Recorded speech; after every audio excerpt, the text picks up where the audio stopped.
The trailer for version 3.6 dropped a few days ago, and it has yet to leave my mind. Between the dragons, the abyss monsters, the apocalypse, and new Khaenri'ah lore drops, there is a lot to look forward to. So today, why don't we try to predict what is going to happen? Keep in mind that this is a very speculative prediction, and the final in-game events could be totally different. That said, 3.6 is right around the corner, so thankfully we won't have to wait too long to get at least some answers. So let's tackle all the topics I mentioned, plus the Dragon King, the Night Mother, and even Skirk. Let us start with the dragons, because this trailer actually made me question lore that has been in game for a good while, but that I never considered. We know there are three realms: the Light Realm, or V3.6 realm, the Void Realm, or the Abyss, and the Human Realm. The Light Realm has been confirmed to be as old as this world, between the Primordial One having to wage war against the 7 Dragon Lords who inhabited it upon its arrival, and Nahida telling us that the history of dragons starts from the very beginning of Teyvat. There isn't much room left for doubt. The Abyss, being the antithetical force that mirrors the Light Realm, is likely just as old. So why is the Abyss a physical place that one can reach, but not the Light Realm? Think about it. There is a portal that leads to the Spiral Abyss. Heralds and lectors can open their own portals, and there are even ways to just fall into the Abyss, as that's what happened to a young Tartaglia, back then simply known as Ajax. And yet there seems to be no way to reach the Light Realm, not just for humans, but also for the very creatures that inhabited said realm. It's said that Phanes defeated the 7 Dragon Sovereigns, gaining control over the 7 nations, and that those who refused to submit fled to the depths of the ocean, eventually giving rise to the baptismal bishops or Dragonaires of the Depths. This description makes it sound like the stage for this war was the would-be human realm. Yet, after the Primordial One refashioned the world to make it habitable for humans, these dragons, as pure elemental beings, had to suffer changes to become compatible with the new realm.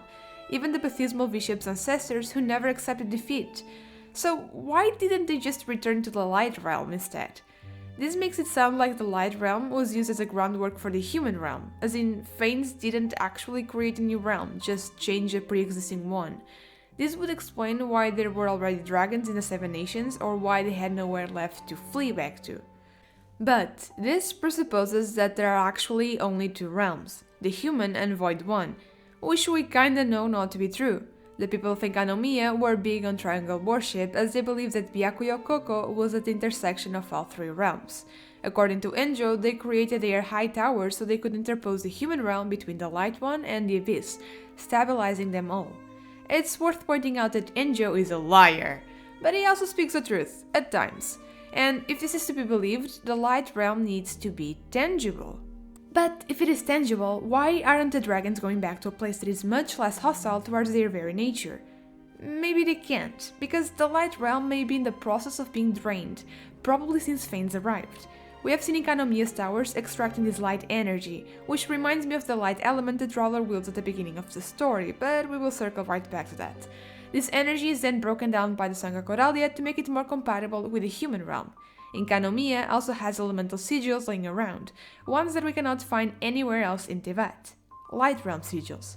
However, we can find sigils of the other 7 elements in their respective nations, meaning the element assigned to Enkanomiya could have been the light element in its pure condensed form before it got split apart by the Sangha Coralia, like white light passing through a prism, thus becoming the 7 Teyvatian elements. The people of this nation were the descendants of the humans created directly by Phanes and its shades. Therefore, the first unified civilization might have been taught to use Light Realm energy for their own purposes. I don't think the elements are native to the human realm at all. They might become more compatible when split down, but they still cause trouble for humans. Even relatively small concentrations can prove detrimental for non-vision wielders, and even those who do possess a vision have their limits. We also saw Dvalin, an elemental dragon, causing the Leylands to be in disarray due to his anger during his time as Storm Terror. Like the Leylands aren't meant to have such large concentrations of elemental power influencing them. Even though they feed on it, they certainly cannot endure as much as their Light Realm counterparts, the elemental currents. So this could be a borrowed power source in the human realm, or rather, a stolen one. Maybe not even the Phanes had access to elemental energy without stealing it. It was a primordial deity, sure, and it had the power of creation, but that's not necessarily elemental in nature. What's more, it created 4 shades, and the one we are sure about, Istadath, is the god of time. Again, not exactly one of the 7 elements. and this might have been what the Dendro Dragon was accusing the gods of. In the trailer, we saw Pep being visibly hostile towards the gods, maybe given the context specifically towards the Archons, and she, I think it might have been a she at least, accuses them of leaning on the heaven's glow. Glow, luminescence, light. Light realm. Heavens could be referring to Celestia or even to the light realm itself. Leaning on the heaven's glow may mean that a Pep is accusing the Archons of utilizing the power of her home realm to establish dominion over the land, despite being infants when compared to dragonkind. How would the Archons go about stealing this energy though? Through the noses, perhaps. We know the noses allow them to do more than just simply wield their element, and they are capable of using elemental energy even without them. But the noses, whether in their possession or not, might work as a gateway to keep the energy flowing from the light realm into the human realm in the form of the 7 elements. In turn, doing so might be a way of preventing the resurgence of the Dragon Lords. It might keep the light realm destabilized. We know they were said to be in the process of being reborn. Orobashi was even aware of a prophecy that stated the Dragon of Water would be reborn as a human, which was apparently very bad news. Heavenly Principles doesn't seem particularly concerned about the noses exchanging hands, if she's even aware of it. At least she has yet to make a move, but Nahida seems to think she might if they were destroyed. If the destruction of one meant more energy being given to their original opponents, I can see why she would be mad about that. But wait, Blue, you took one sentence from a weird dragon and ran with it. Who's to say this is the right interpretation? Well, it might very well not be. It probably isn't, but there's still all this old lore missing a giant piece, so even if there is a small chance of this being true, I think it's worth exploring it nonetheless. And you know what? This idea of Celestia harvesting light realm power may actually tie in pretty well with what we were told during the Carrybear Archon quest. After Carrybear was engulfed by abyssal energy, Clothar and the Traveler had a very interesting but confusing conversation. The Traveler called the Abyss sinister and dangerous, to which Clothar responded by saying he never thought they, of all people, would deny the Abyss. Obviously this was a memory, so he would have actually been talking to the twin, who we know to be capable of wielding both light energy and abyssal energy. He then goes on to say that they, as in the Kynrians, had believed the twin would bring them new hope and strength, for, to them, the twin was the Abyss. Why does this connect anything? Well, we know Orobashi created Watatsumi Island and brought the people of Enkanomiya back to the surface. However, during their last day in the depths of the ocean, a very important book was nearly stolen by none other than the Kynrians, and that book was Before Sun and Moon. Now, that book contains a lot of information about the Primordial One and the past, but I don't think it necessarily falls in the category of forbidden knowledge, otherwise Enkanomiya would have likely suffered the consequences, so that wouldn't have put Khaenri'ah in Celestia's hit list. I also don't think they wanted to steal it out of pure curiosity. This was during the Archon War, however, Enjo and the Abyss Order had another go at it much later, supposedly with the intent of proving that the gods of Celestia weren't from this world. But what if they were actually trying to learn about how Celestia had gone about harnessing the Light Realm's power? Khaenri'ah incurred in sin and was destroyed for it. During the Cataclysm, while stopping the twins, the Sustainer speaks of mankind's arrogation. Could Khaenri'ah have shot first? Could they be trying to use the Light Realm to power themselves up and supplant Celestia? Maybe the celestial gods simply acted in self-defense. After all, the underground nation doesn't exactly seem peaceful, what with all their war machines and alchemical creations. But clearly their plan didn't quite work out. However, they could have changed their objective. We know Clothar and the Abyss Order went on to try and use abyssal power. The simple existence of the Abyss Twin might have made them realize that they don't have to fight fire with fire, or rather elemental energy with elemental energy. The Abyss is the natural enemy of the Light Realm. If Celestia feeds off the Light Realm, why shouldn't Khaenri'ah feed off the Abyss?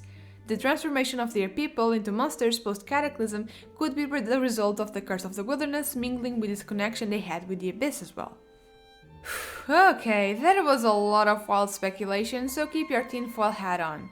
That said, it's interesting how a single line reframes so much past information, well, hypothetically.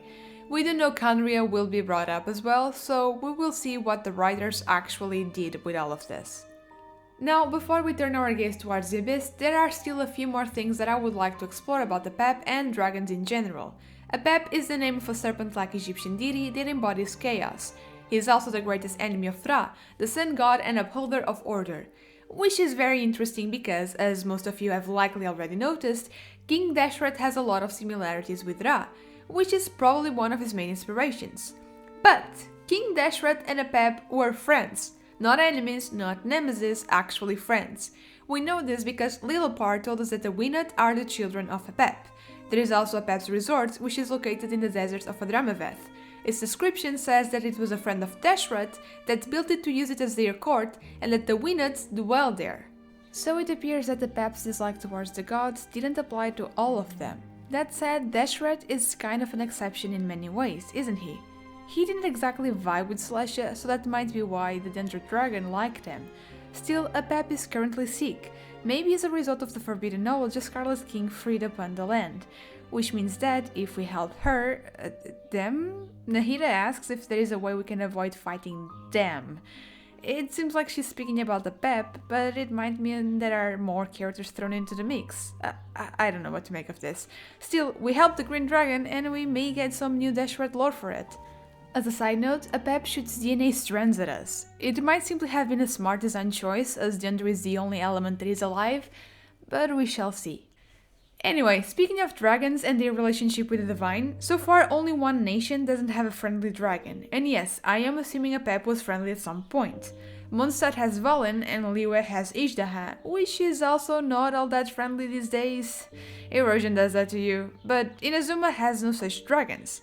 What they do have, well in Kanomiya more specifically, is a lot of Bathismal bishops, which come only in 3 elements, Hydro, Electro and Cryo. So if there's no Electro Dragon in good terms with the Archon of said element, could this mean there also won't be dragons in Fontaine and Snezhnaya? It could be a coincidence, especially because all Bathismal bishops were originally Hydro, as they descend from the Hydro Sovereign. Some of them just eventually adapted to Cryo and Electro. Still, it doesn't hurt to keep this in the back of your mind. More importantly though, we learned about the existence of a Dragon King from a Paimon voice line, except this term has been in game for a very long time. One of Ishdaha's drops is called the Dragon Lord's Crown, and its description states, "Horns created from hardened jade crystallized over 1,000 years are the natural crown of the Dragon King. Infused with spirit and carved from bedrock, it was born from the mountain's heart to show the strength of the earth to the land amidst monoliths. And its long golden horns are the mark of its ancient strife with an ancient lord. For a time, this horn was shattered and lost its luster, but now it gleams cold and gold as it sits in your palm." There is no mistake that this is talking about Ishdaha, right? There's these references to Earth, so Geo, and strife with an ancient lord, which could be referring to Ishdaha's past with Drax Lapis. But this doesn't quite sit right with me. This title was never brought up during our interaction with Zhongli's pet dragon, and now that we are in Sumeru and he is very eroded, would it really make sense for him to get brought back up? Not to mention that the dragons currently in Teyvat aren't really the 7 sovereigns from the past. If any dragon were to be a king, it would be them, right? And even then, it's the Dragon King, not a Dragon King. So would one elemental type take precedence over the others? We have no indication that one element is more powerful than the rest. So if it took a primordial being to create a human realm, perhaps it would also take primordial beings to create a light realm and void realm. And if the energy that flows through the light realm is originally that of the light element, could this Dragon King be one of the light element as well? Though to be fair to Ishdaha, he is only 2 elements short of possessing all 7, which could be the key to unlock the light element. And we actually have no proof of a light dragon whatsoever. This is just me speculating, so keep that in mind. But this realm and the abyss sort of mirror each other, and we have kind of been told about what could very well be a primordial abyss being, the Night Mother. She is brought up in the infamous Pale Princess and the Six Pygmies book. Now, this being a fairy tale, the information it gives is not necessarily straightforward, but we do know for sure that it contains important knowledge. This is what the first volume tells us about this entity. In the distant past, the Night Mother ruled over the faraway land of night. Here, no light touched the earth, nor did a single tree grow, and there was no life here but the horrendous denizens of the dark. The Night Mother was the source of all sins, and the land of night was the embodiment of her evilness. The cruel Night Mother, who had neither heart nor mouth, was always watching the land of night. and her punishments were always unexpected. You cannot tell me that this land of night doesn't sound just like the Abyss. And while there are Abyss monsters that were originally human, there is no way that's the case for every Abyss monster. Again, the Abyss predates the entire human realm. So while this hypothetical light dragon might have created a light realm, the Night Mother may have created the Abyss and the creatures that dwell within it. Creatures like the Heralds and Lectors. Now hear me out. Most people, myself included, have always assumed that these two kinds of creatures were just Khaenri'ahns, like the Abyss Mages for instance. But we just got to see a new female Lector, capable of wielding multiple elements, talking about her kind being so old that it predates all records. This can't possibly be referring to the people of Khaenri'ah, as they were still humans, and humans are a baby race within Teyvat. They could be the people from the Moonlight Forest that the Pale Princess book talks about, I guess? They were described to have fair skin and light hair and blue eyes, and we know that at least the last part checks out, but it still wouldn't make the timeline work. So I think the Lectors and Heralds are something completely different. I think they may be the horrendous denizens of the dark this book talks about. And there's a character that may support this idea, Tartaglia. If you look at his foul legacy form, you will see that he resembles a herald quite a bit.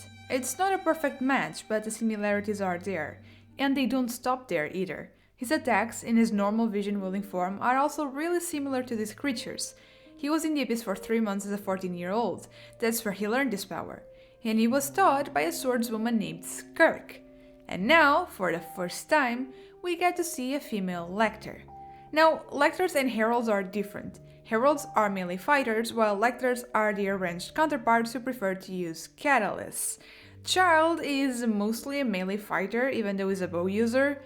And our mystery female Lector also seems to use the catalysts that Lectors typically prefer. But, you know, she has 4 arms, which is something that we've never seen before in a Monster of the Abyss. Maybe she was a catalyst with 2 hands and a sword with the other 2. I'm kidding, by the way.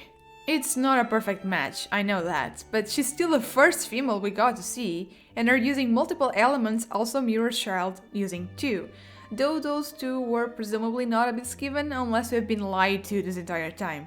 Still, whether this entity is Skirk or not, the fact that Child, as a non-cursed human, was able to take on a form similar to that of a herald puts these creatures apart from the rest of the Abyss Order, right? If simple exposure to the Abyss results in him acquiring this form without any curse, then either the entirety of the Abyss Order was actually cursed or corrupted by the Abyss instead of Celestia, and the appearance the curse took on varied according to other factors like how closely related they were to the pure-blood Khaenri'ahn lineage, or Lectors and Heralds really aren't Khaenri'ahns. Considering that Skirk not Skirk calls herself and her kind ancient definitely makes me lean towards the second option. There is also the fact that Clothar was in absolute awe of the herald he met immediately before him and the travel happened upon the Crystal of the Sinner. Although the timeline is rather vague, this would have taken place around a couple centuries after the fall of Khaenri'ah, since both Caribert and Clothar were displaying telltale signs of erosion. You'd think Clothar would have been familiar with heralds and lectors by that point, if they were the people of Khaenri'ah. Oh, and said herald specifically called them humans, as though he wasn't one of them. But wait, wasn't Khaenri'ah maybe trying to weaponize the Abyss? Why are these creatures helping out? Well, the Traveler described the Abyss as being sinister and dangerous for a reason. Tsumi, the last vassal of Watatsumi, who we met during the Three Realms Gateway offering event, also described the abyssal energy as being addictive but destructive even to the creatures of the Abyss. In the same event, we also saw Enjo give the Baptismal Bishops a bad time with abyssal energy, just because it would be embarrassing for the Abyss not to leave any nefarious effects on the bishops. Rather than allowing their realm to collapse, they may be willing to go out of their way to help the Khaenri'ahns and expand the abyssal influence. The Abyss doesn't exactly love the Light Realm or even the human realm after all.